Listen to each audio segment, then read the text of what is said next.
dibagi dua, yaitu kebutuhan pokok dan kebutuhan tidak pokok, ya. Nah, kebutuhan manusia itu punya kebutuhan terhadap barang dan jasa.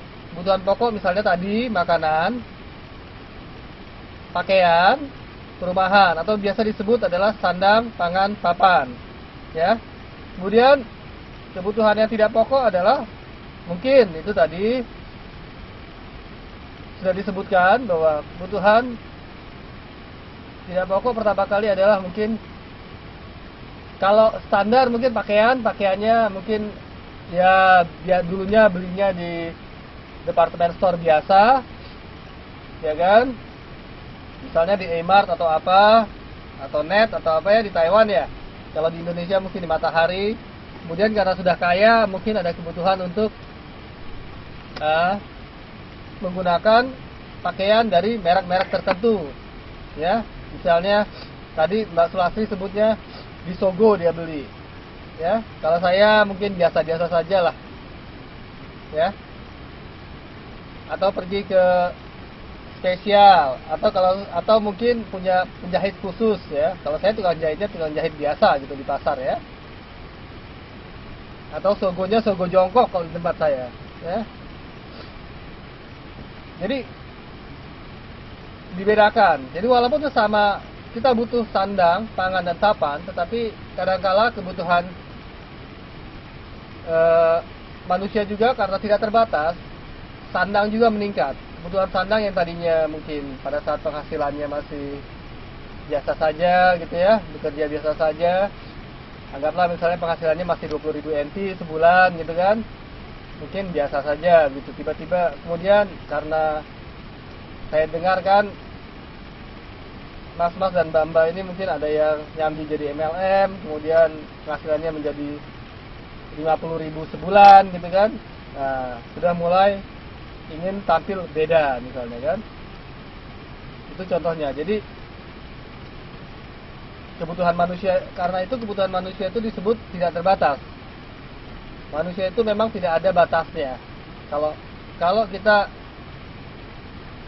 bedakan antara keinginan dan kebutuhan. Padahal kebutuhan itu sendiri sebetulnya bisa terbatas, tergantung kita semua. Oke, tergantung bagaimana kita membatasi diri kita sendiri. Dan itu adalah yang menjadi landasan mengapa adanya definisi ekonomi. Ya kan? Sementara di sisi lain sumber daya ekonomi itu sendiri terbatas. Ya. Sumber daya ekonomi itu kita bagi dua di sini, di modul sini, yaitu sumber daya manusia dan sumber daya bukan manusia. Sumber daya bukan manusia itu sendiri ada sumber daya alam dan sumber daya kapital. Ya. Jadi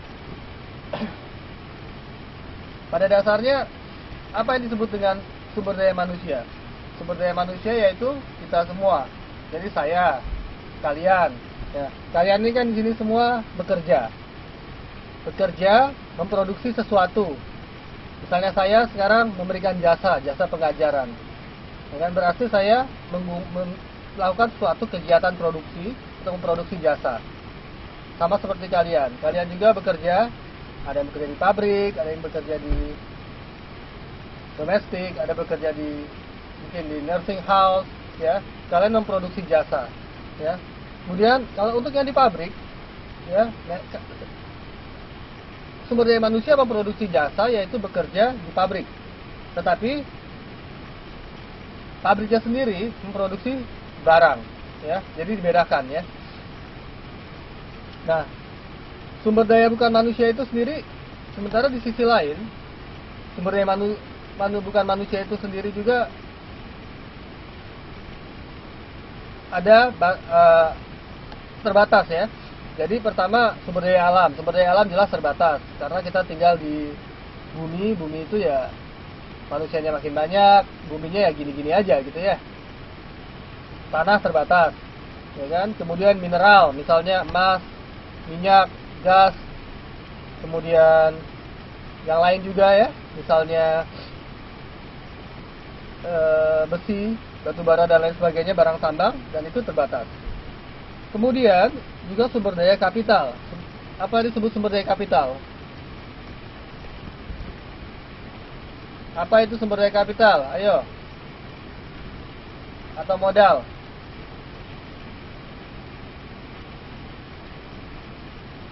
Kan seringkali banyak yang kalau saya tanya, kenapa tujuannya ke Taiwan? Cari modal, Pak. Ya. Ya, betul, salah satunya adalah mesin-mesin dan kemudian yang jelas kapital itu adalah investasi, adalah tentu utamanya adalah uang, ya.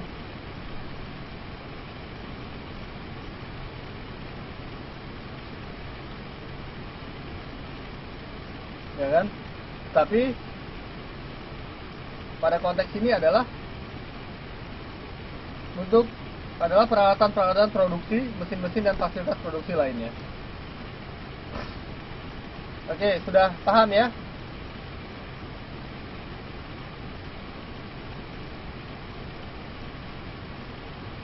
Kemudian berikutnya adalah definisi ilmu ekonomi.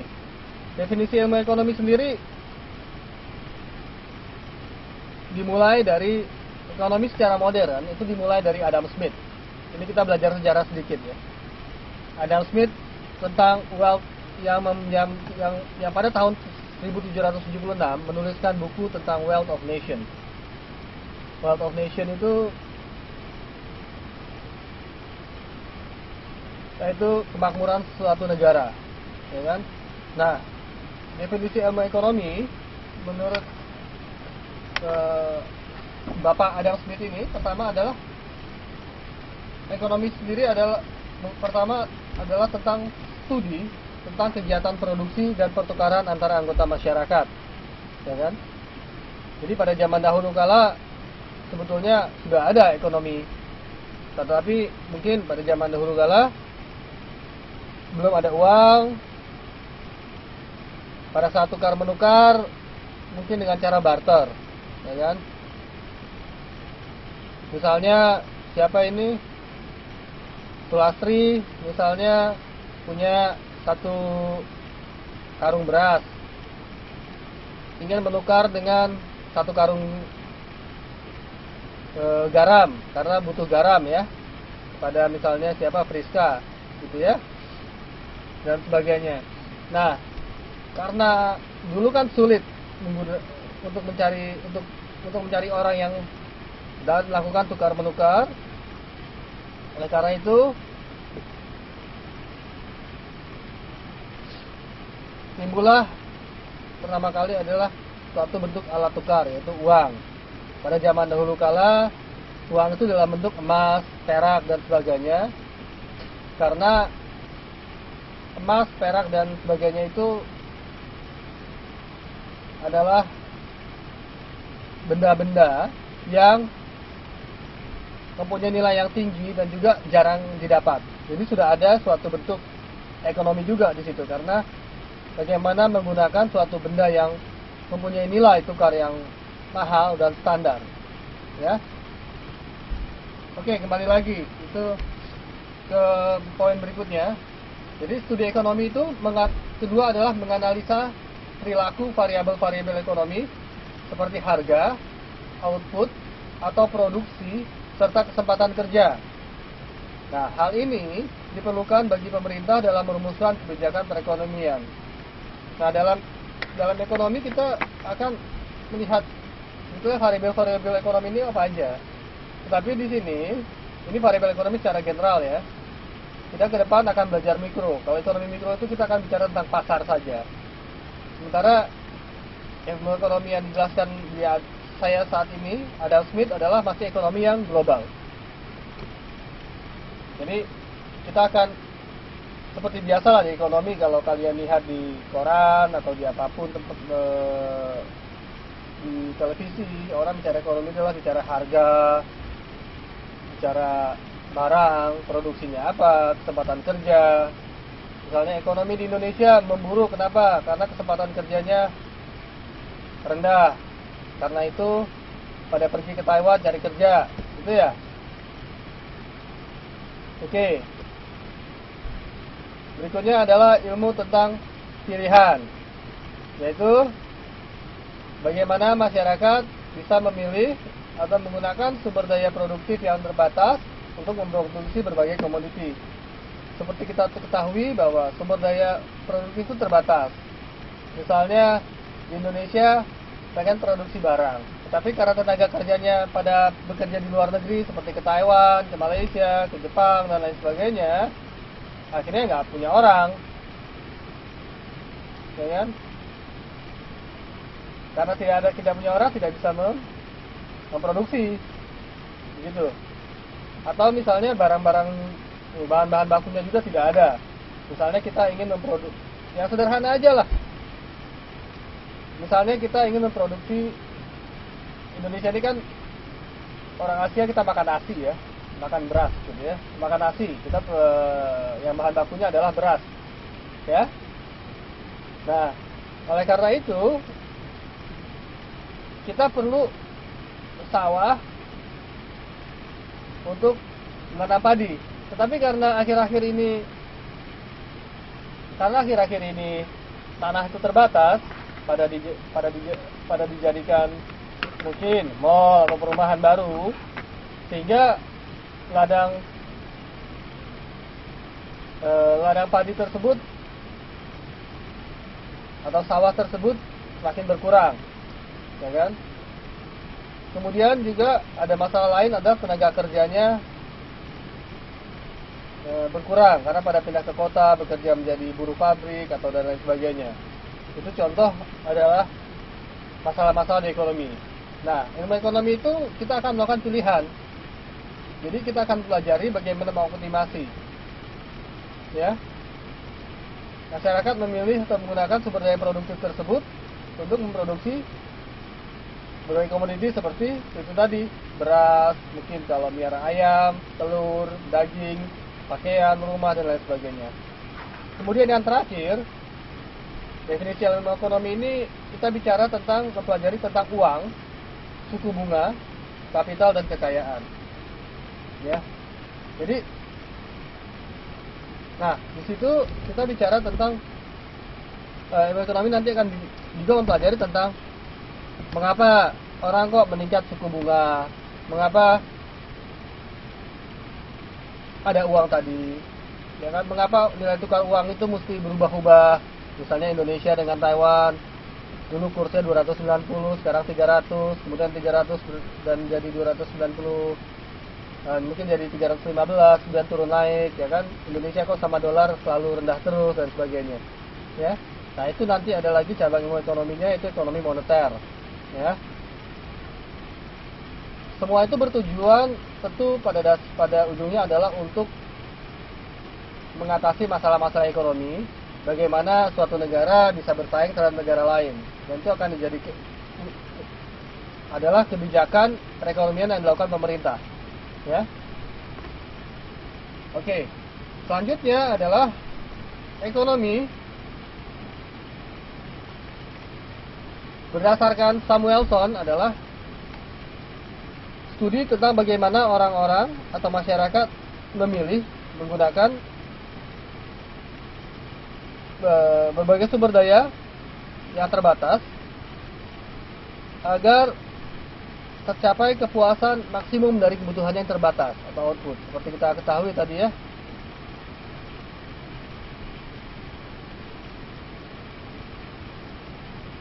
Yang pertama adalah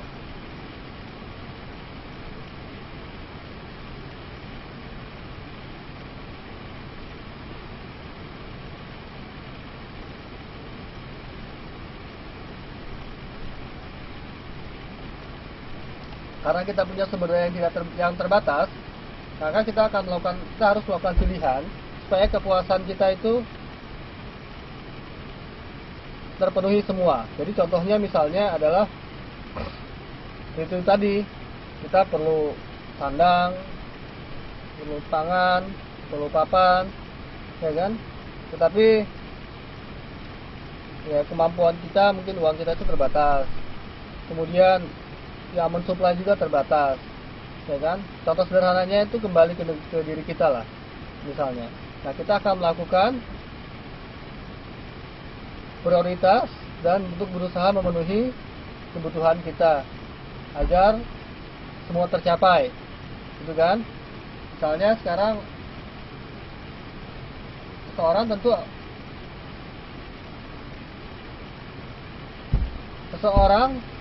tentu yang pertama kali adalah yang dilakukan pasti memenuhi kebutuhan pokoknya, dan seharusnya dan biasanya negara juga tentu akan berusaha memenuhi kebutuhan pokok dari rakyatnya. Jadi kalau kita bicara optimasi,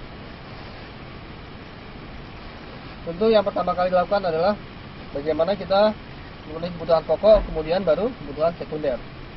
Ya. Kemudian berikutnya adalah, jadi saya akan memberikan kesimpulan tentang ilmu ekonomi. Jadi ilmu ekonomi adalah ilmu tentang efisiensi. Jadi efisiensi ini diukur dengan membandingkan input dan output pada dasarnya ya. Jadi bagaimana kita menggunakan sumber daya langka yang kita miliki dengan cara sebaik-baiknya dan seefisien mungkin ya, supaya output yang kita hasilkan bisa kita hasilkan dengan besar dengan input yang minimal. Jadi kalau makin efisien, kalau misalnya input yang digunakan makin kecil dengan output yang makin besar. Sampai di sini ada pertanyaan nggak tentang definisi ilmu ekonomi?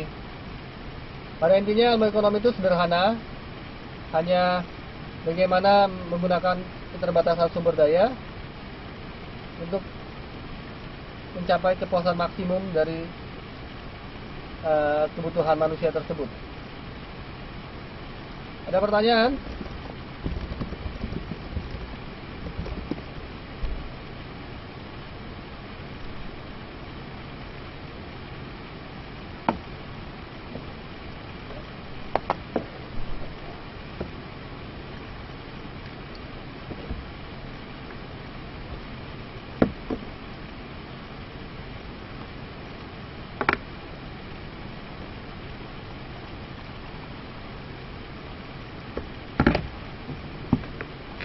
Kalau belum ada, saya lanjutkan lagi. Saya minum sebentar ya.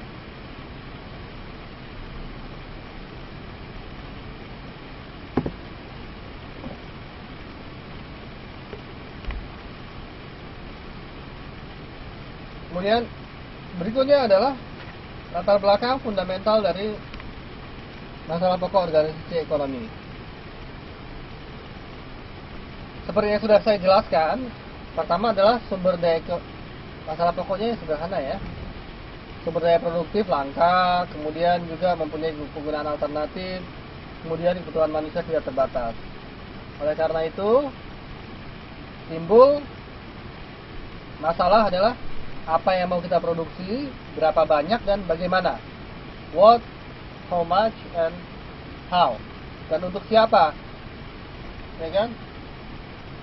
Jadi misalnya sederhananya, kalau yang pertama kali adalah kita memproduksi, mungkin di Indonesia kita memproduksi beras ya, atau nasi, ya kan? Memproduksi beras karena memang masyarakatnya atau di Asia makannya nasi. Kemudian di tempat lain mungkin produksinya adalah gandum. Ya kan? Karena memang seperti di Eropa, karena masyarakatnya makan roti, jadi dia tanam makan roti, jadi yang ditanam adalah gandum, ya. Jadi tidak perlu lagi mereka tidak memerlukan beras, ya. Itu salah satu contoh masalah apa yang mau diproduksi dan berapa banyak. Misalnya berapa banyak tentu sedapat mungkin untuk memenuhi kebutuhan masyarakat. Jadi misalnya di Indonesia kita bicara tentang produksi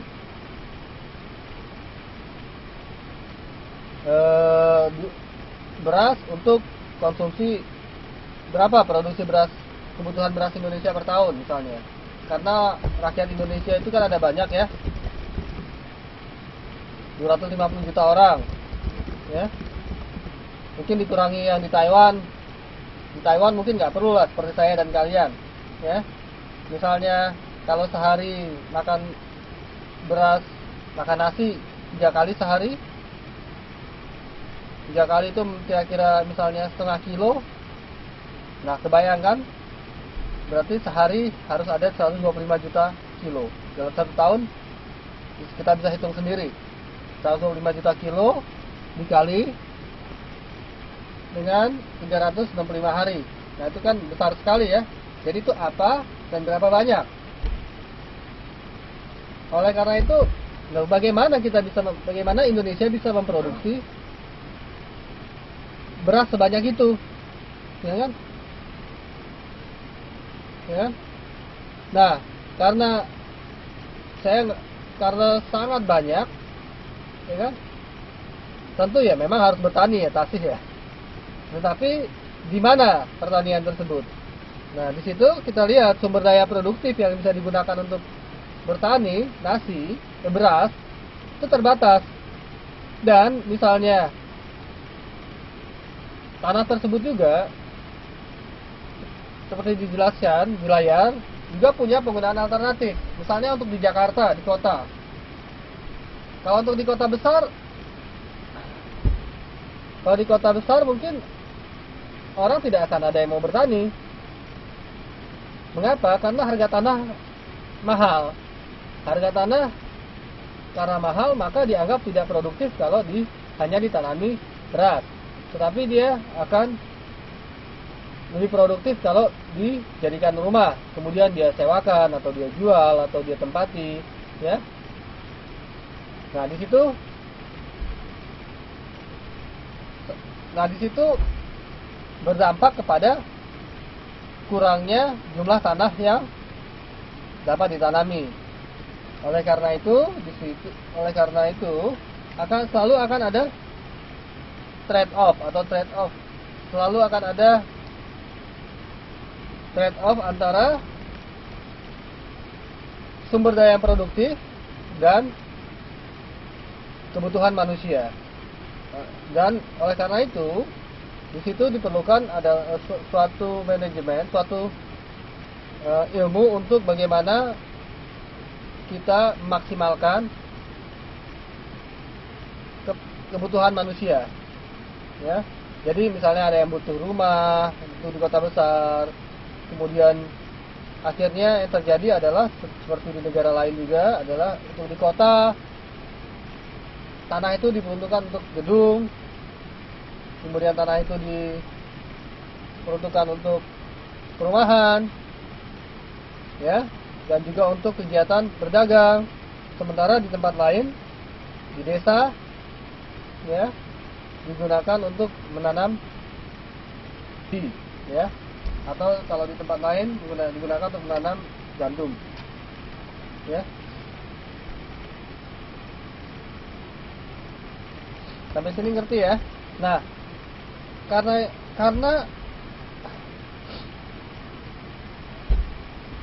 tadi saya sudah berikan gambaran bahwa anggaplah misalnya Indonesia ada 250 juta orang, ya. Kemudian satu hari perlu setengah kilogram beras, ya kan? Dalam setahun perlu 250 juta dikali 360 dikali setengah kilo dikali 365 hari, ya. Silahkan hitung sendiri berapa banyak diperlukan. Nah, sementara jumlah kepentingan produksi, ya, ada namanya kurva kemungkinan produksi. Jadi untuk menjelaskan mungkin nggak Indonesia itu dapat memproduksi beras sebanyak itu, ya. Itu menurut Sulastri pada 45.625 juta ton beras, ya. Mungkin nggak Indonesia memproduksi sebanyak itu, ya, dengan jumlah lahan yang tersedia. Nah, di situ ada namanya kurva kombinasi kurva kemungkinan produksi, ya. Jadi pilihan itu akan dibatasi oleh kurva kemungkinan produksi. Kita akan jelaskan nanti, ya. Yang jelas dicatat dulu, dipahami ya, bahwa nanti kita akan mempelajari kurva kemungkinan produksi. Ini kita bicara modeling, ya.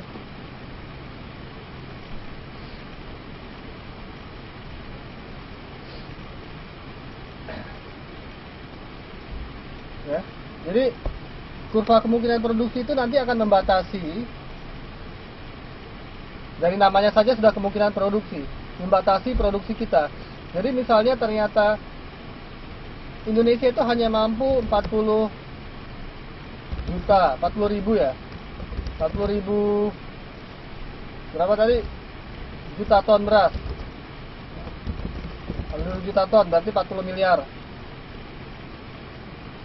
miliar ton beras misalnya per tahun. Sementara kebutuhan adalah 45, ya. Kebutuhan adalah 45 juta ton, 45 ribu juta ton, ya. Berarti tidak mungkin Indonesia memproduksi sebanyak itu, ya kan? Karena memang maksimum yang kita bisa produksi adalah sebanyak 40 miliar ton beras. Ya, akhirnya nanti kebutuhan tersebut akan kita harus diimpor dan sebagainya, ya. Kemudian yang berikutnya adalah untuk memecahkan masalah tersebut kan memang cukup kompleks, ya.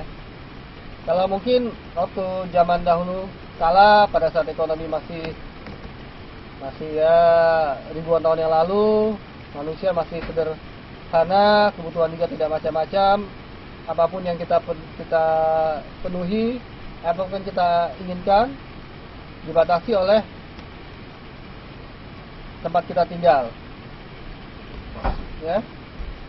Tapi sekarang karena ekonomi sudah semakin kompleks juga antar negara, maka diperlukan suatu analisis, ya, suatu sistem, ya, suatu sistem yang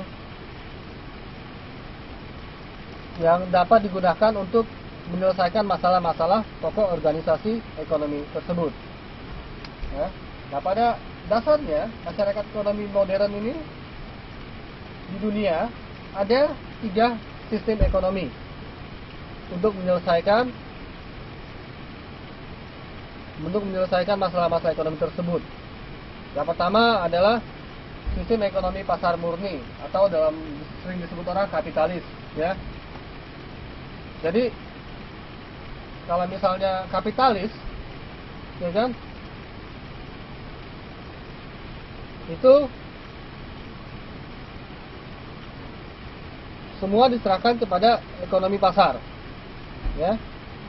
Jadi sekarang kalau bicara tentang kapitalis, bicara tentang apalah contohnya, ya, istilah kapitalis kalian sudah bisa menjelaskan, ya. Jadi dalam sistem ekonomi kapitalis ini, setiap produsen dan konsumen itu memutuskan sendiri. Jadi kita bicara supply dan demand nanti, ya. Ada permintaan dan ada penawaran. Jadi konsumen itu kan meminta, sementara produsen itu menawarkan.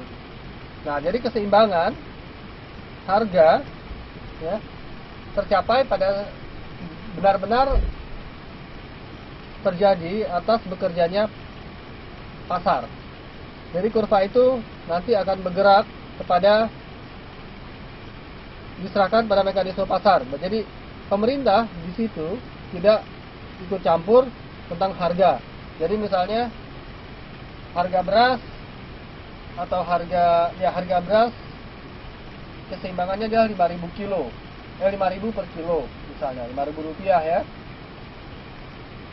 Kemudian karena produksi menurun, ya kan? Sementara permintaan tetap banyak dong. Misalnya yang minta tetap 250 juta orang, produksi misalnya menurun. Karena produksi menurun, tentunya jadi harga meningkat dong, karena orang rebutan ya, orang rebutan beras misalnya. Atau salah satu contohnya yang paling gampang adalah waktu cabai lah. Biasanya kalau musim hujan cabai kan, atau musim lebaran cabai kan mahal ya, karena permintaan meningkat ya. Nah itu misalnya harga naik jadi 10.000 per kilo misalnya ya. Kemudian di situ pemerintah tidak ikut campur, semua tergantung pasar. Tapi pada saat misalnya musim kemarau, pada saat harga misalnya produksi cabai melimpah atau apapun lah, atau permintaan yang menurun, ya kan? Sementara supply tetap, maka harga barang akan turun. Jadi misalnya harga cabai bisa saja menjadi 2.000 per kilo, ya kan?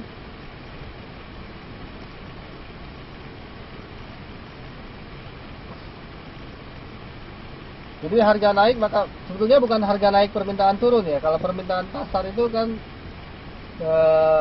diserahkan pada supply dan demand. Nanti kita akan bicara selanjutnya ya.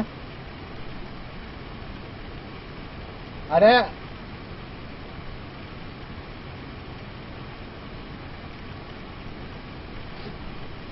kemudian sistem ekonomi berikutnya adalah sistem ekonomi sosial liberal demokratis atau ekonomi campuran. Jadi di sini adalah campuran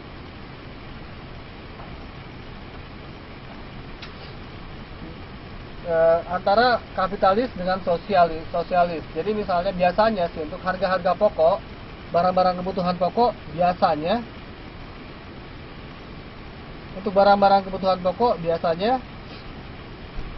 pemerintah akan turut campur.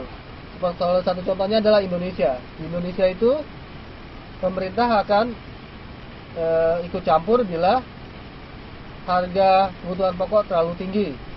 Karena itu di Indonesia ada satu organisasi yang bernama Bulog. Saya nggak tahu singkatannya apa, tapi sepertinya adalah Badan Urusan Logistik, yang akan melakukan operasi pasar bila terjadi harga pasar yang di luar kewajaran. Ya. Pada dasarnya di dunia ini semua menganut sistem ekonomi sosial liberal demokratis. Karena tidak ada yang kapitalisme murni, walaupun Amerika cenderung kapitalis, tetapi tidak murni juga, ya. Gimana? Kemudian Cina, dulu Rusia ya, tapi Rusia sudah pindah, sudah berubah. Misalnya komunisme ya, atau sistem sosialis seperti di Rusia, juga beberapa negara Skandinavia ya, itu tidak juga murni komunisme ya, tidak semua murni diatur negara, tetapi tetap juga ada pasar yang bekerja ya. Jadi sistem ekonomi sosial liberal demokratis ini bekerja untuk menetralisir pengaruh-pengaruh pasar yang terlalu bebas. Karena kadang-kadang kala di dunia ini kan, kalau kita bicara ekonomi pasar murni, itu dengan asumsi bahwa semua orang itu bekerja dengan jujur dan baik. Jadi kalau memang produksinya turun ya turun, bukan adanya penumpukan modal, penumpukan orang sengaja menumpuk, kemudian dijual dengan harga mahal dan lain sebagainya ya. Ya, tetapi kalau misalnya yang kedua ini, ya kalau memang terjadi hal-hal yang kurang baik, misalnya pelaku pasar tersebut melakukan satu kegiatan yang memang tidak baik, contohnya misalkan melakukan kartel atau monopoli dan sebagainya, dan seharusnya itu dicegah oleh pemerintah. Kemudian yang terakhir adalah sistem ekonomi komunisme. Komunisme ini pemerintah yang melakukan, mengawasi, ya kan?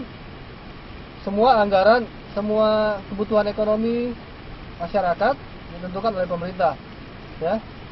Ya mungkin contohnya tadi Korea Utara ya. Tadi siapa Yusni ya menyebutkan Korea Utara ya. Kalau di dunia ini Cina dan Korea Utara, tapi Cina sendiri beberapa tempat sudah melakukan sistem ekonomi kapitalisme. Itu semua, jadi rakyatnya mau nanam apa misalnya tidak bisa bebas. Misalnya semua ditentukan oleh pemerintah, dan pemerintah akan menghitung kebutuhan pemerintah itu berapa, dan daging berapa, kebutuhan tentang ekonomi berapa dan lain sebagainya ya. Dan oke. Beras berapa, atau mungkin kentang atau gandum ya. Mungkin pada zaman dahulu kala Indonesia sempat juga melakukan sistem yang seperti itu ya, pada zaman Soekarno ya. Jadi semua rakyat diberikan suatu kupon untuk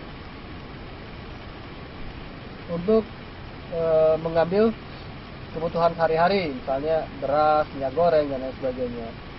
Kalau Taiwan ekonominya pada dasarnya adalah yang kedua ya, sistem ekonomi sosial liberal demokratis. Karena di Taiwan sendiri, walaupun dia cenderung ekonominya kapitalis, tetap ada pemerintah yang mengatur. Ya, contohnya harga barang di sini tidak bisa terlalu mahal ya. Misalnya harga yang paling mudah adalah harga beras ya. Di sini tidak bisa juga melonjak tinggi dan tidak bisa juga terlalu rendah ya. Oke, sampai di sini ada pertanyaan? Ya, sayuran sementara mahal ya. Tapi kan sempat juga murah gitu ya. Karena di sini memang tanahnya terbatas. Ya.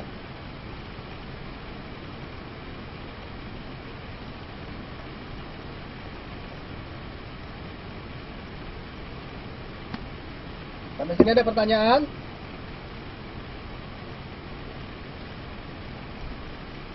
Jadi saya rangkum ya. Saya rangkum untuk yang modul 1, untuk kegiatan belajar 1. Jadi ekonomi ini memberikan gambaran tentang organisasi perekonomian. Jadi bekerjanya bagi mekanisme pasar yang merupakan dasar analisis bagi perumusan kebijakan ekonomi serta dampak-dampaknya. Ya. Dan ekonomi di sini, ilmu ekonomi adalah ilmu yang mempelajari bagaimana kita menggunakan resource, bagaimana kita menggunakan sumber daya yang terbatas ya, secara efisien untuk memenuhi kebutuhan manusia yang tidak terbatas. Ya.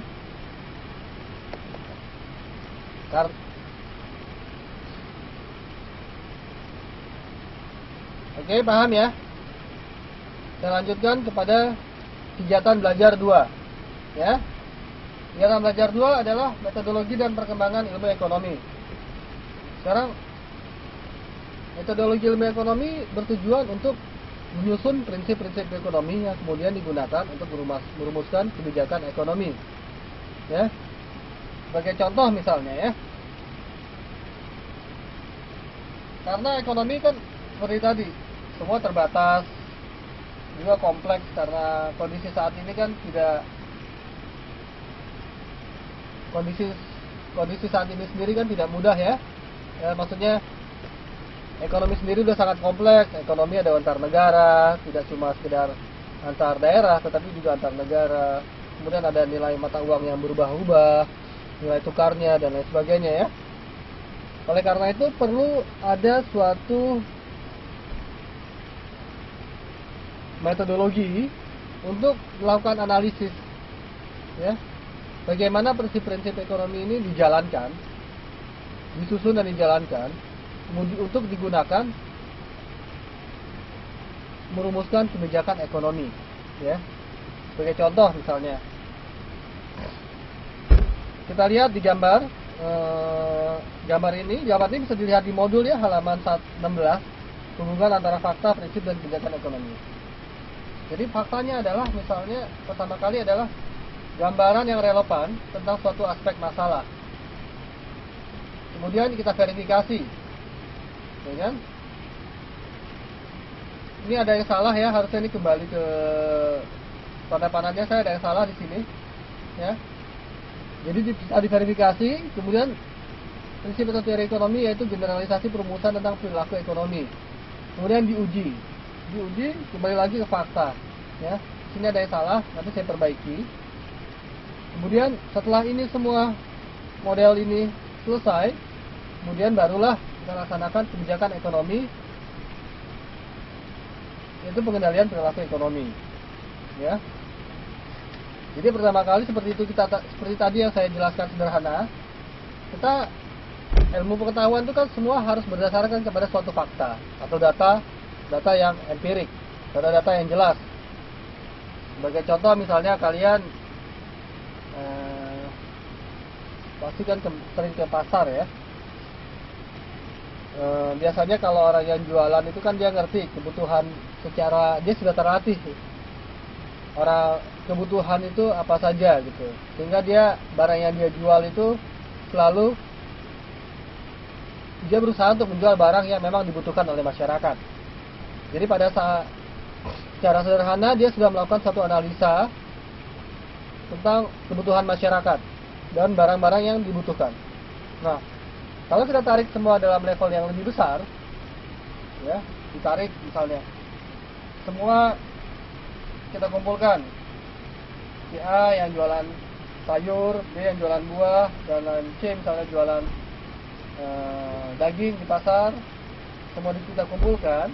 Nah, kita akan bisa mendapatkan nilai total semua kebutuhan. Nah, total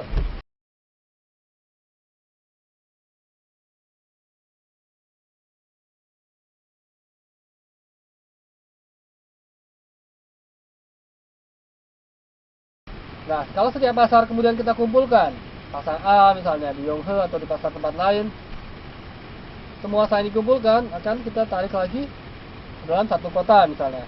Setiap kota itu dikumpulkan lagi, ditarik lagi jadi suatu provinsi, negara, dan sebagainya. Nah, hubungan-hubungan ini sendiri sangat rumit, ya kan?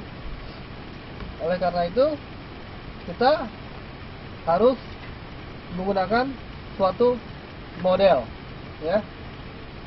Ke depan yang kita pelajari dalam ekonomi adalah ilmu ekonomi menggunakan model. Model itu adalah simplifikasi, penyederhanaan dunia yang nyata yang menunjukkan hubungan antara data dan variabel yang relevan, ya. Asumsi yang digunakan dalam membuat model adalah ceteris paribus, yaitu hal-hal lain tidak berubah. Contohnya misalnya kita ingin menganalisis hubungan harga barang X atau misalnya harga cabai dengan banyaknya kuantitas yang dibeli. Nah, pada saat kita menggunakan model tersebut,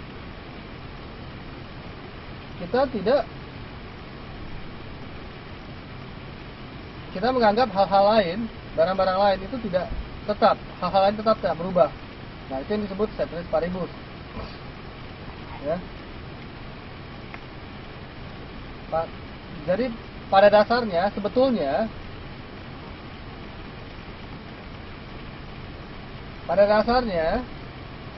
ya, kebutuhan harga barang tersebut itu tidak hanya sekedar dipengaruhi oleh permintaan dan penawaran saja, tetapi pada dasarnya kan ada juga barang-barang substitusi lainnya. Misalnya salah satu contohnya, orang tidak misalnya cabai, yang membuat pedas selain cabai adalah lada misalnya, ya, atau merica. Orang mungkin tidak membeli cabai tapi membeli merica, atau mungkin jahe juga ada pedasnya. Dan juga misalnya gula. Substitusi dari gula apa? Mungkin ada gula putih misalnya, mungkin ada gula merah dan lain sebagainya. Pada saat harga barang suatu sudah terlalu mahal, kan tentu orang akan mencari substitusinya, penggantinya, ya. Walaupun mungkin dengan merica tidak seenak cabai, atau misalnya dengan jahe tidak seenak, pedasnya berbeda, tetapi kalau sudah terlalu mahal kan orang akan menggunakan substitusi, ya. Tetapi dalam membuat model, barang-barang substitusi ini kita buang dulu, kita anggap tidak berpengaruh. Karena itu kita gunakan ceteris. Itulah prinsip yang disebut dengan ceteris paribus, yaitu hal-hal lain tidak berubah. Oke ya, ceteris paribus ya. Ini harus ceteris paribus, harus dipahami ya di sini. Hal-hal lain dianggap tidak berubah, ya.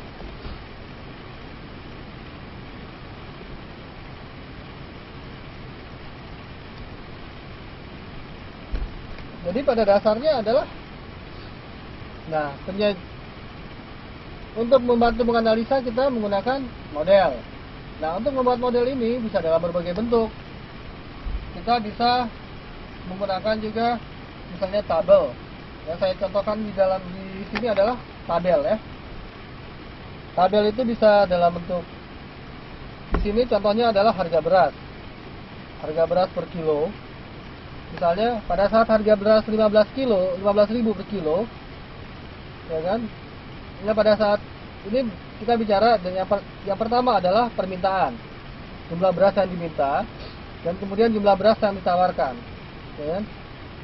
Pada saat harga beras per kilo 15.000, permintaan itu 2, misalnya 11, 4, 7, 7.000, 7 kilo, 7.000 kilo, 11.000 kilo, 4.000. Makin lihat. Pada saat permintaan pada harga makin rendah, permintaan meningkat. Kemudian pada saat kemudian di bawahnya adalah jumlah beras yang ditawarkan. Pada saat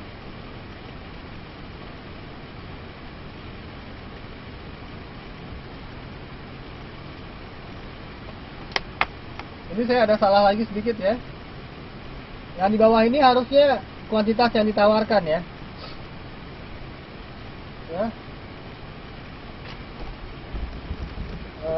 Tabel kedua ada salah ya.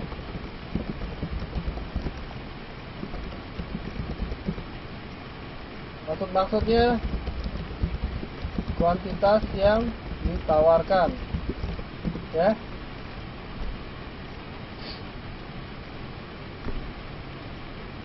Malum copy paste tadi ya. Jadi misalnya kuantitas yang ditawarkan 15.000 kilo, maka harga per kilo 5.000. Kemudian kuantitas yang ditawarkan 11.000, harga per kilo 4.000, ya kan? Dan berikutnya, ya kan? Nah, ini selain dalam bentuk tabel, juga kita bisa gunakan kita bisa analisa dalam bentuk grafik, ya.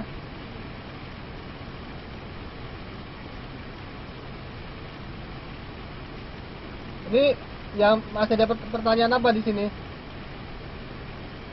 Bingungnya di mana? Bingungnya di mana ya?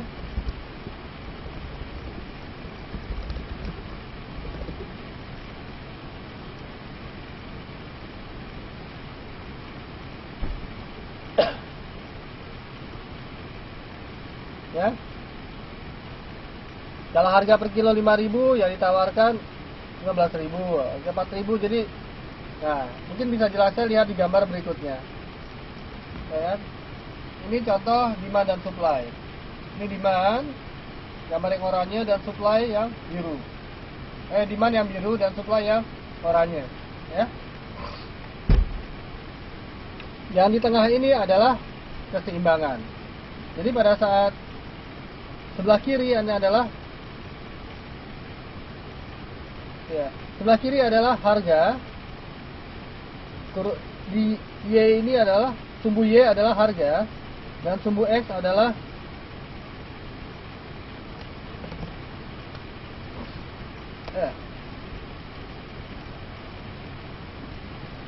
kuantitas. Ini saya terbalik gambarnya ya. Ini saya terbalik gambarnya ini.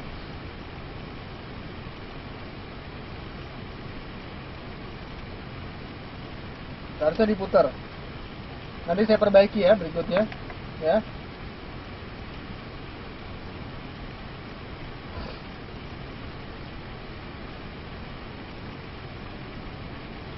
Malam saya pakai Excel, tadi pakai Excel ya. Jadi Excelnya saya belum meralat ini karena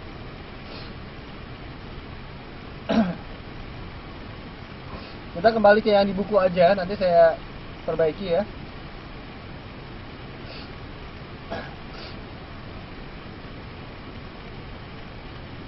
Jadi sumbu X adalah harga,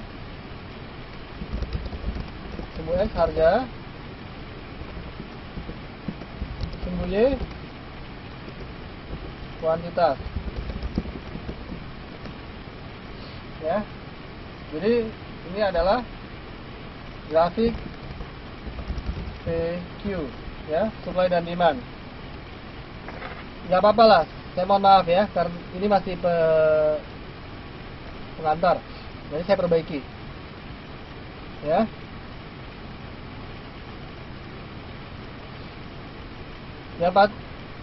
Yang pasti di sini kita bicara adalah pada saat harga keseimbangan terjadi adalah pada saat harga 3.000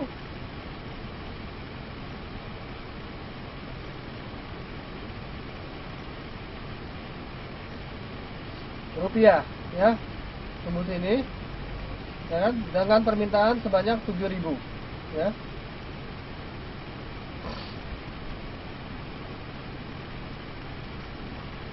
Jadi yang kita gunakan sebagai analisis adalah kurva permintaan dan penawaran ya, atau supply, atau dalam bentuk production and price and quantity ya, PQ.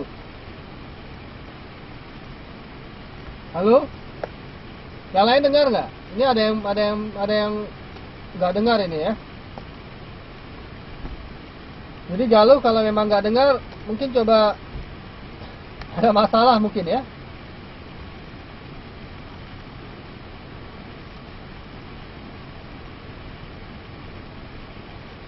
Jelas ya?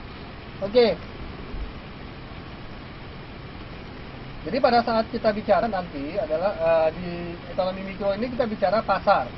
Bedanya dengan makro adalah kalau makro kita bicara untuk besaran ekonomi secara negara, nasional. Ya. Nah, kita bicara nanti kita akan banyak sekali membuat kurva-kurva seperti ini. Melihat kurva penawaran, kurva dan kurva permintaan antara price dan quantity, ya. Oke, ini sebagai gambaran saja.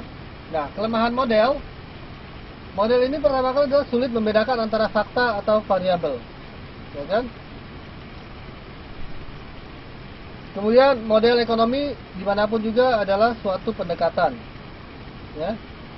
Jadi memang untuk membuat model itu kan tidak mudah karena kita harus melihat fakta, melihat variabel, harus diuji dulu. Kemudian fakta-fakta dan fakta tersebut harus kita ekstrak, kita ambil variabel yang penting, dan variabel tersebut harus diuji apakah benar berpengaruh atau tidak. Kemudian yang harus kita pahami bahwa model ekonomi hanya adalah pendekatan. Sebagus-bagus model, sebaik-baik model, dia hanyalah penyederhanaan dari dunia nyata. Tidak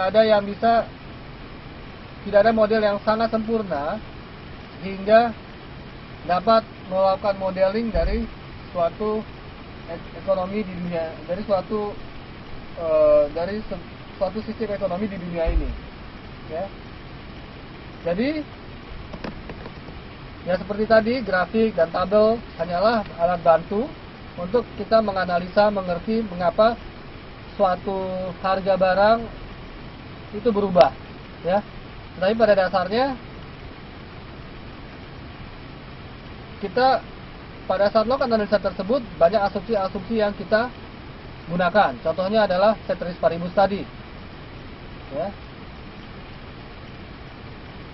Nah, di situ kita lihat bahwa model tersebut tidak mungkin 100% benar.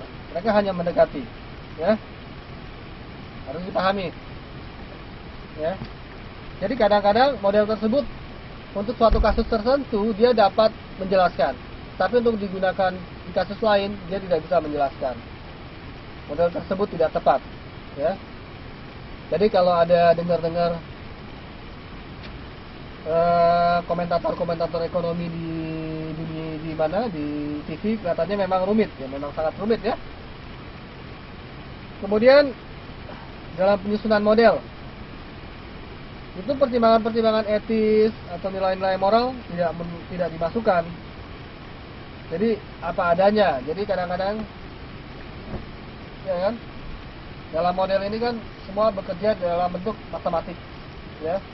Orang tidak mengerti, tidak memasukkan variabel-variabel tentang etika. Misalnya, ya kan, orang tidak akan melakukan modeling, misalnya bagaimana supaya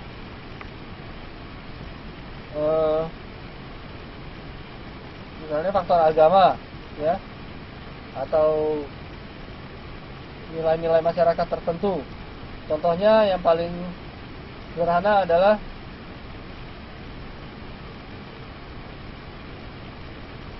pada saat kita bicara harga barang, ya kan, di situ kan tidak akan terlihat, kita hanya bicara adalah permintaan dan penawaran, ya. Kita tidak ada di situ penjelasan tentang mengapa penawaran ini terjadi, misalnya, ya. Misalnya kalau apa ya, misalnya umat muslim mereka kan tidak makan babi, misalnya, ya,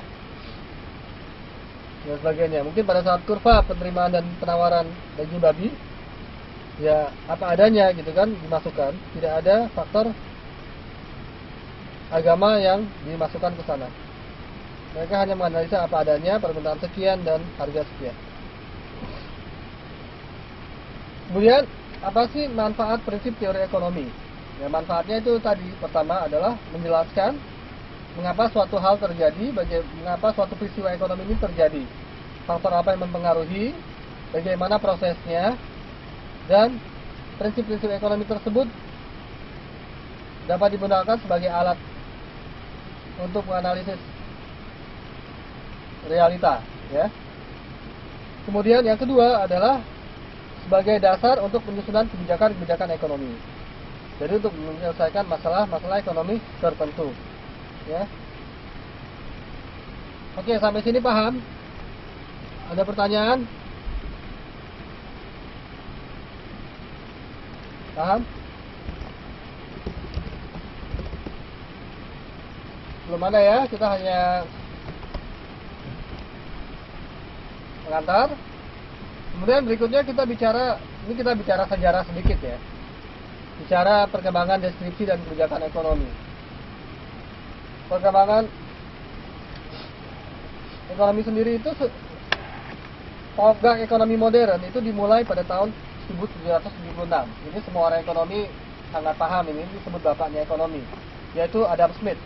Adam Smith ini membuat buku yang disebut adalah The Wealth of the Nation, atau kemakmuran sebuah negara, ya kan? Nah, telaahnya si Adam Smith ini, dia menelaah faktor-faktor yang menentukan, yang menjadi faktor-faktor utama pada teori ekonomi, yaitu berkaitan dengan sumber daya ekonomi yang langka dan terbatas dan kebutuhan manusia, ya kan? Kemudian setelah itu ekonomi berkembang. Kemudian ada lagi David Ricardo. Ricardo ini waktu saya belajar dulu sangat terkenal dengan masalah keuangan. dia adalah yang menjelaskan nilai tukar mata uang. Jadi dia prinsip political economy, ya. Pada saat itu dia menjelaskan nilai suatu konsep nilai barang. Jadi nilai barang ini ada dua. Yang pertama ada nilai pakai dan nilai tukar, ya kan? Salah satu contoh adalah air. Air yang punya nilai guna yang tinggi, ya kan? Siapa yang nggak bisa hidup tanpa air? Air buat minum, buat mandi, ya kan? Buat segala macam lah, buat wudhu, buat cuci, buat membersihkan diri dah. Pada intinya membersihkan diri dan untuk survival, untuk bagaimana kita bertahan hidup, ya kan? Bayangkan misalnya Yusni misalnya nggak mandi 10 hari gitu kan, tanpa air misalnya kan, waduh, yang lain bisa kabur gitu ya. Ya walaupun pakai parfum ya kan, walaupun pakai parfum setiap hari tapi tetap aja kan ya. Oke. Nah, tetapi air itu nilai tukarnya kan rendah. Berapa sih harga air? Ya. Harga air kan sangat rendah. Walaupun sekarang dibuatlah banyak air mineral, air apapun, tetapi relatif harganya murah dibandingkan dengan berlian. Coba nilai guna berlian itu nilai gunanya sangat rendah. Buat apa sih berlian? Buat pamer. Oh ya, saya punya cincin gede misalnya kan. Wah, ini cincin saya berlian loh, gitu kan. Tadi kayaknya langsung awal-awal yang menyebut-nyebut tentang berlian. Ya. Nah, di situ kita lihat nilai gunanya sedikit karena ini hanya sebagai perhiasan, tetapi adalah simbol status seseorang. Orang yang pakai berlian biasanya orang kaya ya. Saya tidak punya berlian, ya kita lihat. Jadi kamu lihat saya tidak punya berlian, jadi saya bukan orang kaya. Saya perlunya air, jadi saya minum air. Nah, harga berlian itu mahal karena langka, ya kan? Jadi pada dasarnya kan ekonomi, kalau pertama Adam Smith bicara tentang sumber daya yang terbatas, kemudian ada lagi bertambah nilai tukar dan nilai guna, ya kan?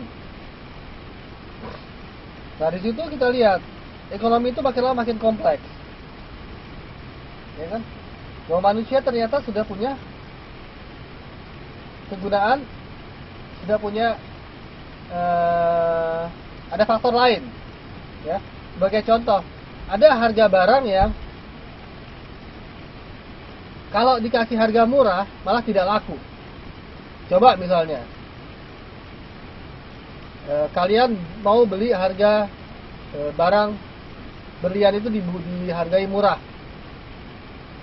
Saya yakin kalian akan berpikir bahwa wah ini jangan-jangan berliannya palsu, ya kan? Palsu kan? Berpikir palsu. Padahal mungkin berliannya asli, karena memang nggak ada gunanya, ya kan?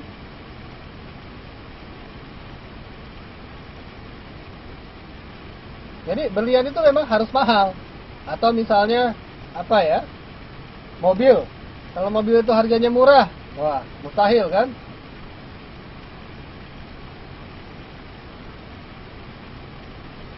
Nah, jadi itu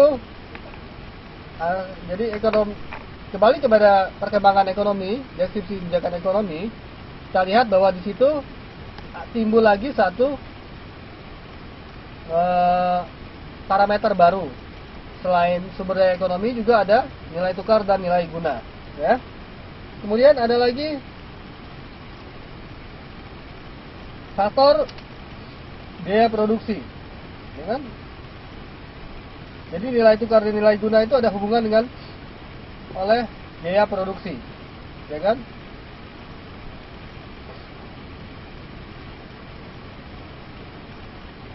Jadi misalnya berlian, mengapa berlian mahal? Karena biaya produksinya tinggi. Kita mesti nambang, ya kan? Kemudian setelah ditambang, kemudian juga harus dipotong, harus dipotong, kemudian harus dibuat perhiasan. Jadi proses produksinya itu lama. Oleh karena itu biaya produksinya mahal, ya kan? Untuk mendapatkannya mahal, biaya produksinya mahal, lama dan mahal. Oleh karena itu membuat harganya menjadi mahal, ya kan? Sementara untuk air, kalau zaman dahulu kala kan memang orang tinggal ngambil ya dari sungai. Kalau sekarang sudah ada faktor biaya produksi juga, ya. Jadi sungainya itu kan sekarang sudah banyak tercemar, kita endapkan, diproses, diolah lagi. Tetapi bagaimanapun juga ketersediaan air tidak selangka berlian, ya. Dan biaya produksi air tidak semahal berlian. Oleh karena itu harga air masih tetap murah, ya. Oke, nah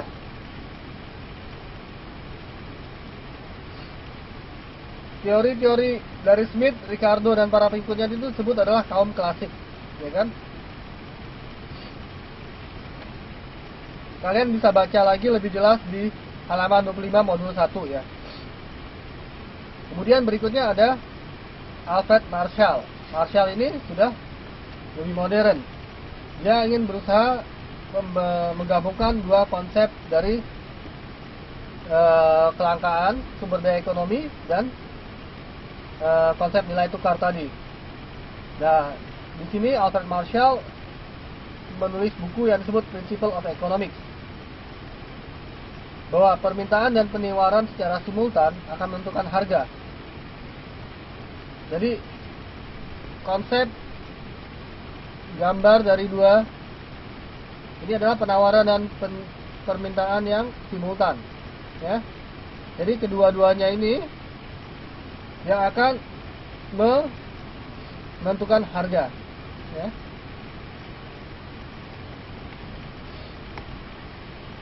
Sebagai contoh misalnya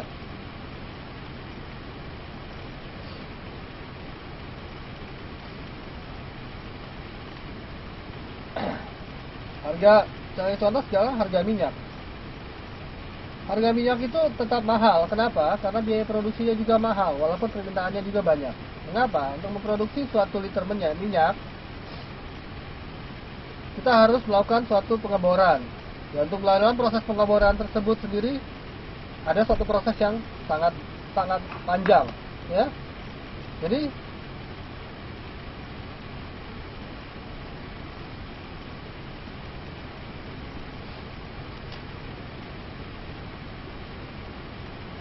di situ nanti akan kita lihat bahwa untuk memproduksi satu satuan minyak, ya kan, bumi misalnya, maka memerlukan satu tambahan input tertentu. Nah, itu disebut dengan marginalitas, ya. Nanti kita akan bicara tentang marginalitas, ya. Jadi nilai yang kita bicara input dan output tadi kita sudah singgung adalah efisiensi. Jadi tambahan satu satuan, satu produksi, misalnya untuk memproduksi 1 liter minyak bumi mungkin terlalu jauh ya. Yang paling gampang aja, untuk memproduksi 1 kilo beras, maka dibutuhkan input berapa tenaga kerja yang diperlukan, berapa luasan tanah yang diperlukan dan lain sebagainya, ya. Nah, itu bisa dijelaskan dengan konsep si Alfred Marshall tadi, ya kan?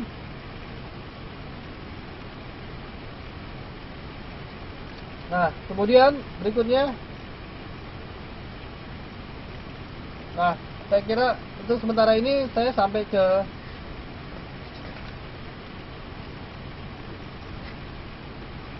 kegiatan belajar 2 saja dulu ya. Kegiatan belajar 3 kita akan gabung minggu depan. Gimana, ada pertanyaan nggak sampai sekarang?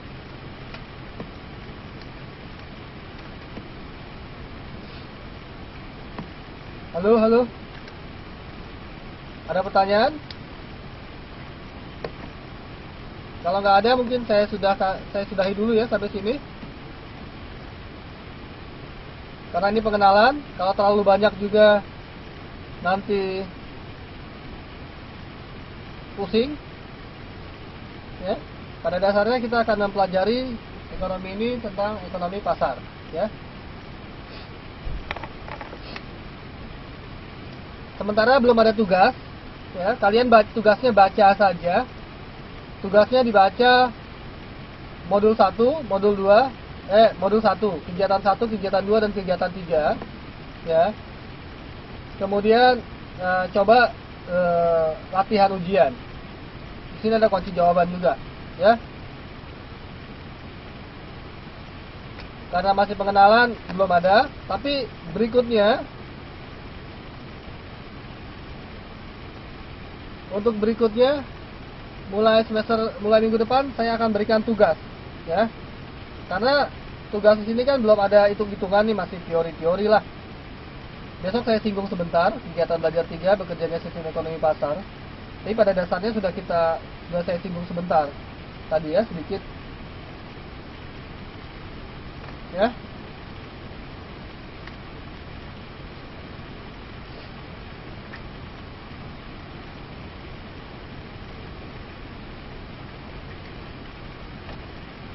Oke, bisa dipahami? Halo?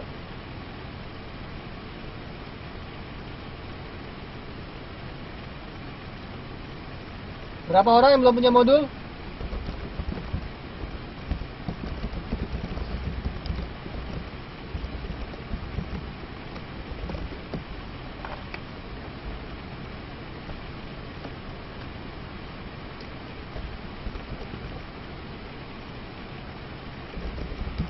Belum ada tugas, ya, sampai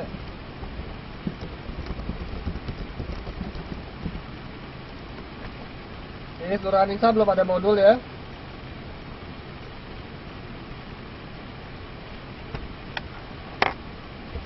Berikutnya ada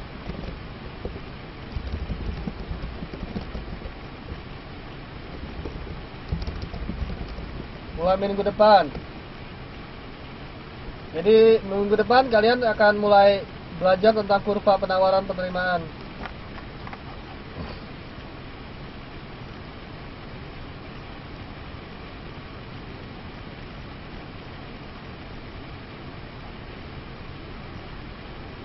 Yang belum ada mungkin baca di temennya aja.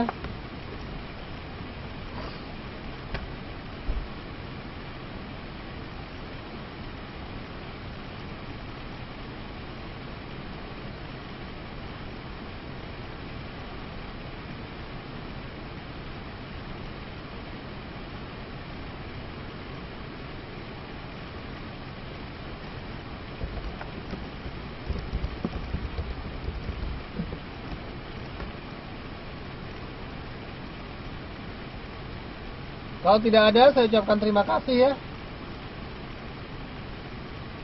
Sampai bertemu minggu depan. Ya, kelas dibubarkan, ya. Terima kasih. Assalamualaikum warahmatullahi wabarakatuh.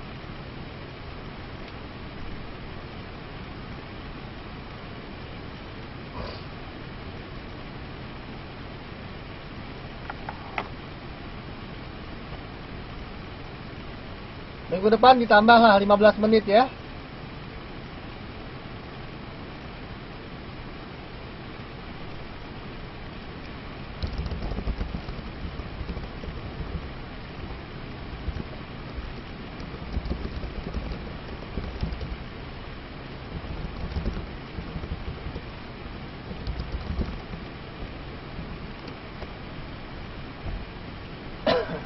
Oke.